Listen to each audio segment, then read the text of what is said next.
my business. Everybody's business. Right. And she was like, well, I'll have the conversation, but my daughter has to be here. Ming sits down with Chantel and Denise, and the energy is instantly off. This wasn't just a casual conversation. It was calculated. Ming might speak softly and drag her words, but every sentence came with intention. What is going on? It's been a lot. It's been a lot. I'm like, Christian, So you guys both went to the seasoning event. Brady's event, it was really nice. The food was really, really good. Me and your mom, we did get into it a little bit. What happened? She didn't jump over no couches. Oh, because, I mean, she know who to place. You want everybody to stay out of your business, but every time I turn around, you in my business. Everybody's business. Right. And she was like, well, I'll have the conversation, but my daughter has to be here. I've dealt with a lot of deflection from my mom. You want to pick and poke with everybody else's personal lives, families, husbands, enemies, everything. But when it comes to you, not too much on Jackie Christie now.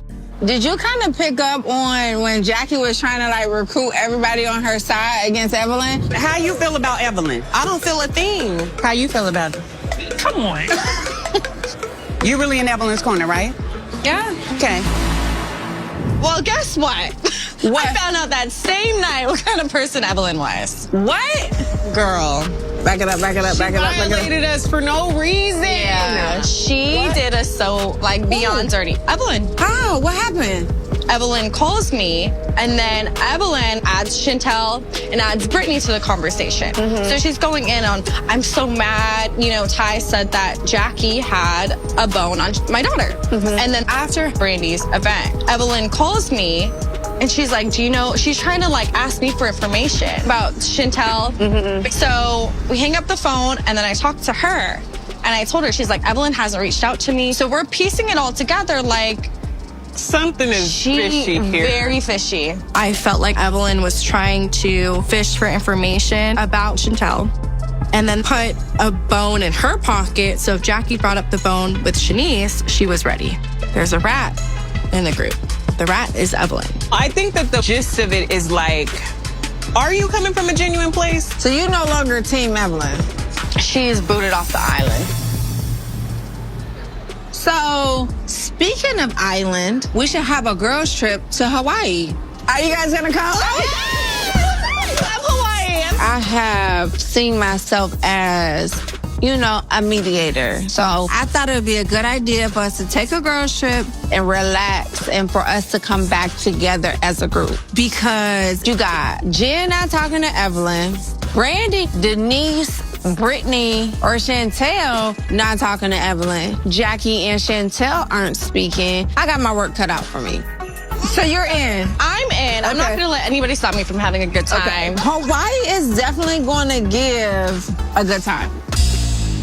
No, I'm gonna sleep on it because I don't know if you know, but I'm dealing with this custody case with my daughter's father. That's right. We've been at it for probably like 2 years now in the court system. So is he trying to stop you from moving? Is he trying to get full custody? He's trying to stop me from relocating because I'm trying to move from Arizona to Los Angeles. So when do y'all go to court? Thursday. My daughter's father decided to file a case with the court establishing paternity, which was never a question. It has been all-out war from the moment that he realized that I've really moved on with my life. I'm scared, I'm nervous. I'm gonna say a prayer for you. My mom knows what I'm experiencing with this court case. Of course, I would wish that I had my mother to support me, but that's just not our dynamic. It's sad. It's just you got to go through it. You gotta go through this fire right now, and the other side, it's going to work out. It is. She knew exactly what she was doing. And this wasn't about clarity. It was about control. She brings up Evelyn, and suddenly the tension shifts. Chantel starts realizing that the support she thought she had from Evelyn wasn't real. The same woman who was wiping her tears was also plotting against her mom behind her back. Evelyn was never on her side. She was using Chantel's pain to get ammo on Jackie, and Ming made sure to bring that to the surface without ever saying it directly. Then there's Denise. She's sitting there, nodding, commenting, acting like she wasn't just laughing it up with Evelyn a few days ago. The switch up is wild. It's giving, I finally saw the truth. But also, I don't want to go down with her. Denise is trying to reposition herself, and Ming's calm but messy questions are making her show her cards whether she wants to or not. But what really stood out is how Ming never took sides. She made herself the observer, the calm presence. That's exactly how she got both of them to open up. Chantel ends up talking about her mom again, almost too comfortably. And Denise keeps commenting on Jackie like she's not the one who helped fan the flames earlier. Ming didn't yell, she didn't argue, but somehow she walked away with all the tea spilled. That's not conversation, that's manipulation. She's stirring the pot with a smile, and Chantel and Denise didn't even realize they were being cooked until it was too late.